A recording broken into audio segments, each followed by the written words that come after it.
Dar continuidade a essa beleza, adição de vetores. No vídeo anterior eu falei sobre adição pela regra do paralelogramo, mas hoje falaremos a respeito da regra do polígono, que abrange a situação que é mais complexa, mas que dá pra gente fazer com calma, com paciência, e é isso. Vamos nessa? Aperte seus cintos e vamos dar o vapo nessas questões. Vamos lá. Veja bem, adição de vetores.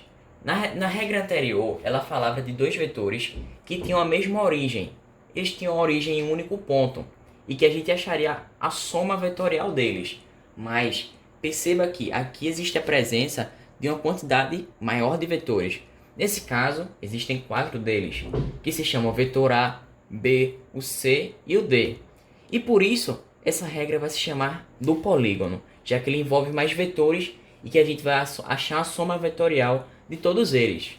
Mas eu quero que antes de tudo você entenda que essa parte inicial do vetor se chama de origem e a parte da setinha dele é justamente a extremidade, e que durante a gente vai fazer uma conexão entre esses vetores, ou seja, a gente precisa manter o tamanho, a direção, manter as grandezas acessoriais dele, ou seja, vamos fazer tudo isso, vamos nessa.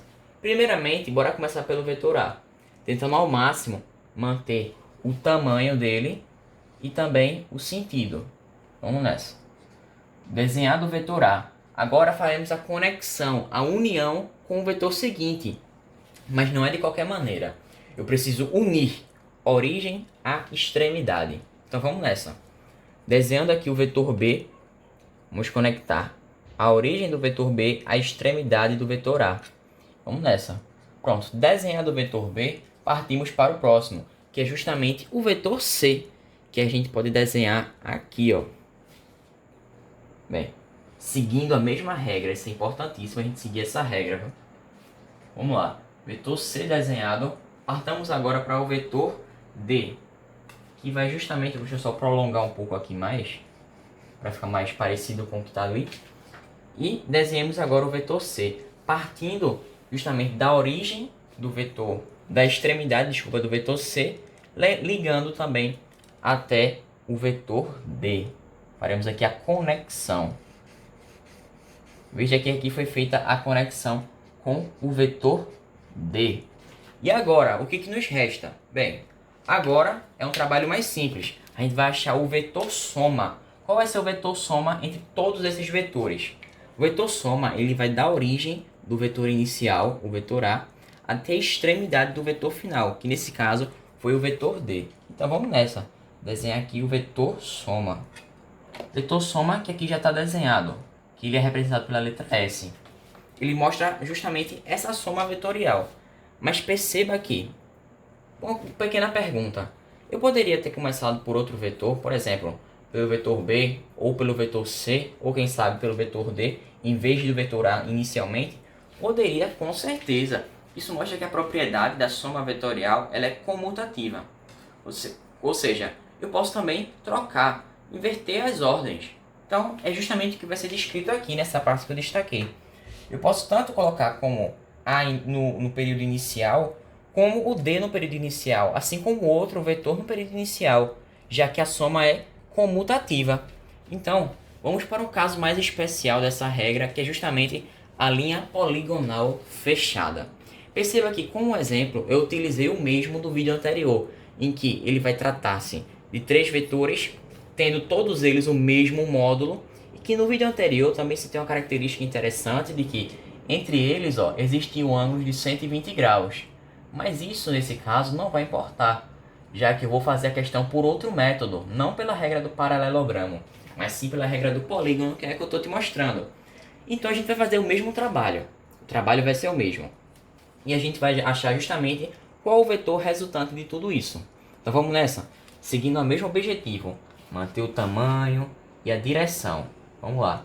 Começando pelo vetor C, que aqui foi desenhado. Vetor C. E ligando origem à extremidade. Vamos agora desenhar o vetor B. Muito bem. Desenhado o vetor B, que corresponde a este de cá.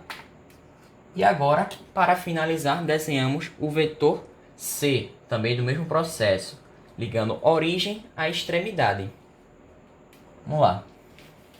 Perceba que nesse vetor A, o vetor C e o vetor B, nesse caso, todos os vértices estão fechados pelas extremidades dos vetores. Ou seja, todas as origens estão ligadas às extremidades. Então, eu posso dizer que a soma vetorial entre A, o módulo dela, né? A mais B mais C, todos em módulo, vai ser igual a quanto? A zero, ao vetor nulo, já que não existe esse espaço que eu te falei. Dessa forma, sempre que se formar essa configuração, ou pode ter mais vetores também que formem essa mesma configuração, existindo essa conexão entre todas as origens e extremidades, o vetor resultante vai ser zero. É como se você tivesse uma posição, fizesse uma volta completa, ou então um circuito em forma de polígono, e voltasse para a mesma posição. Entendeu? Justamente por isso o vetor é zero. E eu fico por aqui. Espera aí nas próximas partes que a gente vai falar sobre vetor diferença. Então relaxa, solta os ombros e vamos para a brincadeira. Vamos embora para o vetor diferença com muita força, com muita garra. Vamos embora aprender essa parte. Então vem comigo. Veja bem, vetor diferença. Perceba que a figura é muito semelhante àquela parte justamente do vetor soma, do vetor resultante. Mas o vetor diferença ele tem uma peculiaridade em que ele vai unir, fazer a união entre duas extremidades. E perceba que ele é totalmente diferente do vetor soma, justamente por causa disso que eu acabei de te falar. Ou seja, se eu tenho dois vetores que eles nascem do mesmo ponto, ou seja, eles comungam da mesma origem, o vetor A e o vetor B, eu posso realizar sim o vetor diferença. Vamos fazer de primeira vez aqui. Da primeira maneira, vamos fazer o vetor união de B para A. Calma aí que você vai entender. Veja bem, vou ligar, unir essas extremidades. Extremidades é justamente o que? Essa parte que contém as setinhas do vetor, beleza? Ou seja, se eu quero unir de B para A, ou seja, eu tenho que começar em B e terminar em A. Ou seja, o vetor diferença está aqui, ó. Vamos colocar D1, vetor diferença 1. Perceba que, assim como o ΔS, que ele relaciona a posição final menos a posição inicial, perceba que esse vetor também vai fazer o mesmo caso, o mesmo significado. Ou seja, ele vai simbolizar o vetor diferença, ele vai simbolizar justamente o vetor A, que ele foi a posição final onde ele parou, ou seja, vetor A, menos o vetor B, porque foi a posição inicial. Ou seja, a gente tem uma semelhança, a gente pode comparar. Claro que não são as mesmas coisas, mas a gente pode comparar, fazer uma analogia com o ΔS. Mas, com certeza, eu poderia inverter o sentido desse vetor diferença.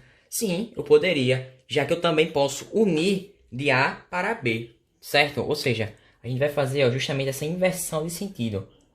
Veja, que eu estou no sentido contrário, mas eu mantenho a mesma direção. A diferença só é o sentido mesmo. Ou seja, o que eu posso inferir daqui? Vamos colocar como D2, né? Vetor diferença 2, que o vetor diferença 2 ele vai representar o quê? A posição final foi qual? B, né? Então, vetor B menos o vetor A, já que é a posição inicial. E perceba que, em ambos os casos, ele uniu as extremidades de dois vetores diferentes. Mas agora, bora para a prática, com valores numéricos? Vamos lá. Perceba nesse primeiro exemplo, em que a gente tem a presença de dois vetores, novamente, o vetor U e o vetor V. E perceba que eles nascem do mesmo ponto e que entre eles tem esse ângulo aqui, ó, de 60 graus. Mas a questão também te dá os valores, né? Em módulo, o valor de módulo do vetor U, que equivale a 6, e do vetor V, que equivale a 10. Bom, vamos ver o que a questão quer, né? Quanto vale o módulo do vetor D, representando tal que D é igual a U menos V? Calma aí. Se D é U menos V, eu posso inferir que o vetor diferença vai parar aqui, nesse ponto onde eu demarquei. E ele tem que começar justamente no vetor V. Então vamos nessa? É só a gente colocar, ó. O vetor diferença está aqui.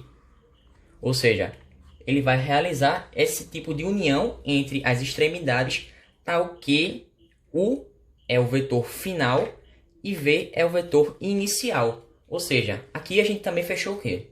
Um triângulo, né? E que a gente pode achar esse valor do vetor diferença, vamos colocar um D aqui, do vetor diferença a partir da lei dos cossenos, já que eu tenho um ângulo, eu tenho dois lados, além disso, e eu quero saber um outro lado, que está oposto ao ângulo que a questão já te dá. Então isso é um indício de que você vai usar a lei dos cossenos. E essa lei dos cossenos, perceba que a gente não vai usar aquela particularidade que é relacionada ao vetor soma, que tem justamente um mais no meio da equação.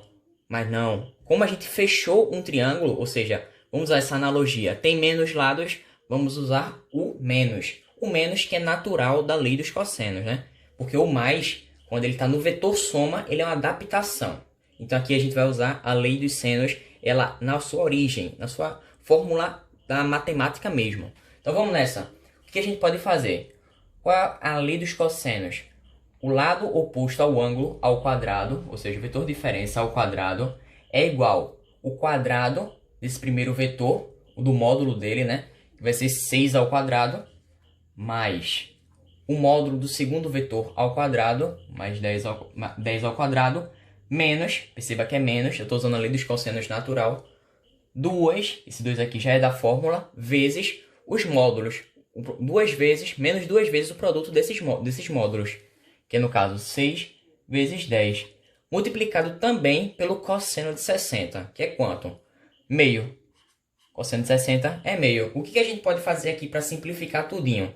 Eu posso cortar ó, esse menos 2 com o 2 aqui do denominador do meio, né? Ou seja, eu posso fazer essa simplificação somente, ó. Pronto, isso aqui já vai me ajudar bastante. E agora, fazendo justamente a prática, né, dessas potências, acharmos os valores referentes a essas potências, vamos lá, né? D ao quadrado é igual a 36, 6 ao quadrado, mais 100, que equivale a 10 ao quadrado, menos 60, que é o quê? O produto de 6 vezes 10. Só que tem que estar o menos na frente, tá? Cuidado com isso.